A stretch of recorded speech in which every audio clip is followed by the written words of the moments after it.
5, 4, 3, 2, 1. I'm John Miglosh, the WDMA, keeping you safe with marketing news every day. First, we're going to start with YouTube, and I wanted to find a fraud commercial that was funny. That's not so easy, but here we go. And his team. 3 men with oily, crusty hair are charged with fraud for trying to impersonate hot guys. Tonight at 11. This news break was brought to you by Axe Hair, fighting the hair crisis one head at a time. Which reminds me, I didn't. So Ray Schultz writes in Media Post, the cost of fraud has risen to $3.75 for every dollar stolen. Now this doesn't really get at the scope of fraud. It took me a while to figure this out. And I actually went over to Nexus, and they have the thing called Fraud Multiplier. So I went over to their site, and I found out what this article was talking about. It said the total amount of costs related to fees, interest, merchandise replacement, and redistribution per dollar of fraud. So for every dollar of fraud that happens, there's another $3.75 or something this year, but it used to be in 2016, which isn't that long ago. If you're old, time flies, you know.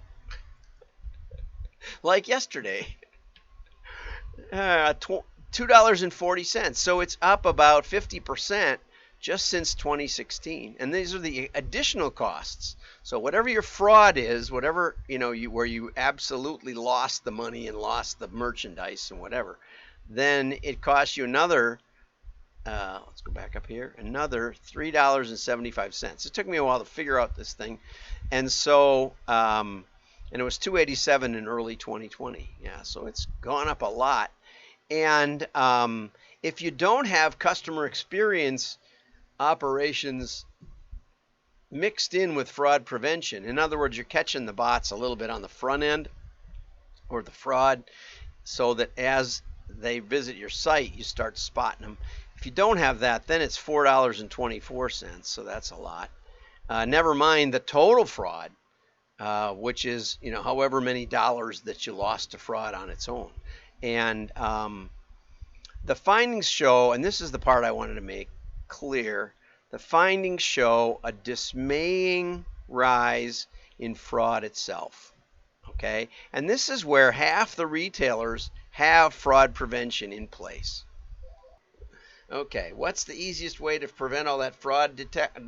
Fraud? Market with mail. Don't attract the bots in the first place, right? When you're doing ads, you are attracting fraud. But anyway, this was excellent. After 1 million impressions, they got 272 clicks of real. And of that 272, only 33 were real humans. That's the dark blue right here. So 1 million impressions only generated not even 300 hits. What the response rate of that is, I don't even know. But I would consider it a colossal failure. And of the 272 clicks, only 33 were real. Okay, let's see if I can get this. Okay, this is Dr. Fu. This is Dr. Fu showing you what an excellent programmatic campaign looks like. But what he shows is that you need to turn off your ads, so that when the market you're trying to reach is asleep, your traffic actually slows down. That's a good test of humans. Now this dark red represents bots. And he says, you say, well, let's get rid of all of it. It's about 8% of the traffic. But he says, when you're advertising on legitimate pages, what happens is that some of this traffic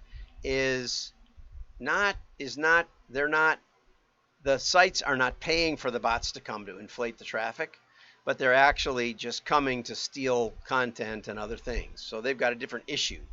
Whereas if you're on a site, if you're advertising on a fake site, those sites pay for bot traffic so that they look bigger than they are, and that's what's going on. Okay, so it's important not to try to eliminate all the bots, but manage them and see what's going on. That's an excellent point. Okay. Uh, he also, I mean, this I have to say is over my head.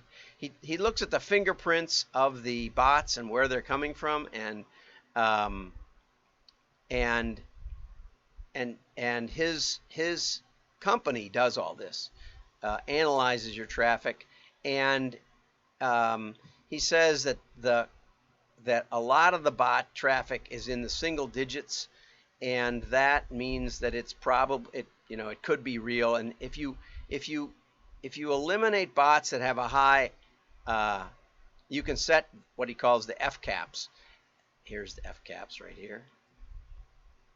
It's the most basic thing in any campaign, but a lot of times ad agencies don't do that, and so they look at the personally identifiable information, and it tells me that the frequency caps are set and working. Okay, this simple check has revealed that big media agencies sometimes forget to set the caps, a very, very basic thing. And so he's also checks what country they're from, and that's excellent because that's where you're advertising from. And so there's a lot of things that you can do. Excellent article, how to write kick-butt B2B advertising by using editorial style implied content copy. It's funny, it brought back memories because when I was first getting started, I wasn't getting many articles published because nobody had ever heard of me. And so I took an article that I wanted to get published, and I laid it out on paper, and it looked like it was from Catalog Age magazine.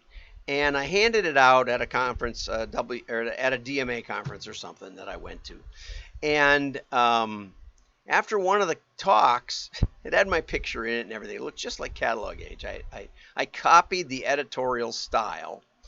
And after one of the talks, Pete Hoke came like literally running up to me, and he would look like he was so mad because what I had done is I had taken on the definition of direct marketing, which he was one of the authors, and just by the style that I had prepared it looked like it was legit, and he looked like he was going to punch me in the nose. He did not like that I said it should have included the idea of testing. That testing was the essence of direct marketing. But Bob Stone and I used to have coffee together at his house, and he agreed. He said, "Yeah, we were so immersed in it, we didn't realize that was the essence of it, and we completely left it out." So anyway, editorial style implied content has been winning copyright technique for decades. This is from Bob Bly, and Bob and I have worked together in the past, but it's growing exponentially today. Now, the curious thing for me is I'm not sure exactly where these ads are run, because if you run an editorial style ad in a paper magazine, in a print magazine, it blends in. It looks like an article. But if you try to do editorial style on a banner ad or something, I mean, where do you put this, right? I don't know. And I'd like to ask Bob, if it were in a newspaper or in a print magazine, I can understand it. But given that it's growing exponentially, I'd just like to know where it happens. Editorial style means the ad looks and reads more like an article than an advertisement. And second, it has implied content, meaning the headline promises useful information. And below, he talks about an ad that's running on a postcard mailer, which makes sense. But again, it's obviously not an editorial. It could look like it. It could look like it, right? I mean, here's a postcard that's about dent damage, but it could have been done as if there could have been like something that looked like a newspaper article or something. I've seen those before. So he said one of the most famous ones was the secret to moisture richer chocolate cake. I think it's moist rich chocolate cake, but I don't know. Anyway, so this is a secret, and people want to know what the secret is, and they think they might get a recipe that the neighbors and friends don't know because it's a secret. and it delivers on the promise and does show you how to make a great cake with a recipe. And the key ingredient is Duncan Hines chocolate cake mix, right? And also eggs, butter, and milk. I always like the complete cake mixes, which I would add an egg to anyway. Okay, now then he moves over to Intech, a gear manufacturer. And here he does mention it's a postcard, okay? But I doubt that the Duncan Hines was a postcard. Okay? And the headline is How to Stop Teeth in Your Plastic Gears from Breaking. Okay? And it would be nice if there was a test on that, because, you know, I might have said how to stop breaking, how to stop your plastic gears from breaking. I don't know about the teeth part. But anyway, it took me down a different path in my brain. And then you've got knowledge promised. Understand the loads on the gear. Our free gear card summarizes the load data. For your free card, call or visit our URL and how to select the right plastic. And I really like this next part on the reverse side. Only PowerCore plastic on metal gears gives you all these advantages. And then there's a bunch of short bullets saying no moisture absorption, which a lot of plastics have, but this doesn't. Metal core dissipates stress and heat to reduce thermal expansion, and Intech helps you size the gear correctly for the load. And at the bottom of the offer is Intech engineers can help you size the gear to last in your application based on load. Sometimes I think the manufacturers of appliances and hand tools and stuff don't really want them to last. They want them to break. So it could say size your gear to break when you want it to break. But anyway, this is just a technique called setting the specs. So you mentioned something special about your product. And if you're, I don't know if you're old enough to remember, but in David Ogilvy's book, Confessions of an Ad Man, he talks about how they had the Shell Answer Man, and the Shell Answer Man would mention things specific to Shell gasoline. Actually, it sounded like they were specific. They weren't specific. So Shell adds 3 additives, special secret additives to clean your fuel injectors or something. And all the other gas had it too, but they didn't talk about it, so nobody knew. And so Shell made that claim, and then when others made the same claim, everybody thought, oh, they're just copycatting Shell. So it got in your brain. Okay, so you set the spec, tell people something special that they need to keep in mind when they're designing their plastic gears, and then you explain how your unique gear design and engineering capabilities make that gear meet all those specs. And we used to love, when I was in the engineering business, we used to love writing the specs, helping the buyers write the specs, and we'd always put some little doodad in there, just that only, like a trade name or something that only our brand had. And so then you get around the bid process. So the engineer who finds the spec sensible and believable buys the Intech gear, because only Intech meets the spec. Thank you, Robert Bly. Have a great day. I'm getting some shares. Shares are everything. Share. You can like if you want, but be sure to share if you like it. That's how it works. I'm learning. It's only been years. Bye-bye.